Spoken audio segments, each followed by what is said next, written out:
Hey, good morning, brothers. It's Mike Figures. You call me Doc. Better Man Power Connection word for this morning. It's Monday morning. It's a beautiful, cool morning, believe it or not. Just did my little workout and wanted to come on and speak to you guys. Got a straightforward, powerful word for you this morning. And I'm going to get straight at it, brothers. Hope that your day is going well so far.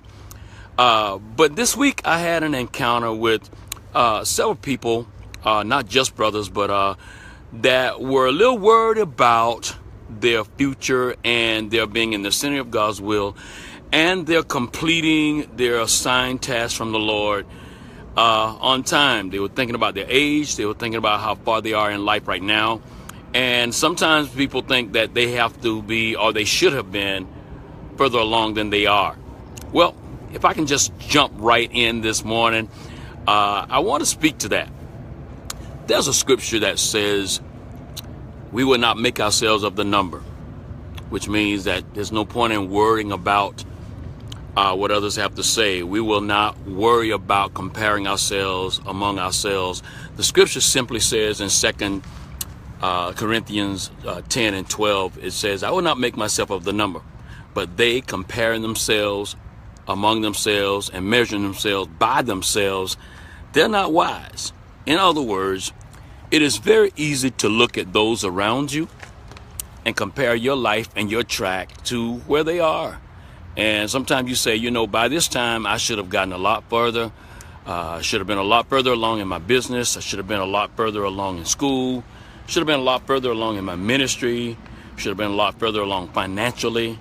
And it's easy actually to slump down in discouragement and depression because you feel that your time track is off.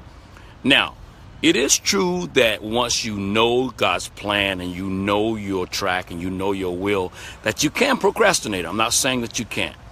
But many times, even when we're doing all the things that we know to do, it seems to us sometimes that we're not quite where we ought to be. Well, brothers, the thing about it is this. If indeed you are doing the things God has told you to do, you are following the track that He told you to follow, you are committing yourselves to studying His Word, seeking His face, doing those things He committed to you to do, then you don't want to sit around and compare yourself to anybody else. Brother Joe's track is not your track. Brother Sam's will is not your will. And sometimes you say, my goodness, he's doing big exploits to the Lord. He has a big ministry over there. He has a big church over there. He has a big foreign missions ministry. He has this business that's just booming, and he just started a year ago. Do not make yourself of the number. They comparing themselves among themselves and measuring themselves by themselves.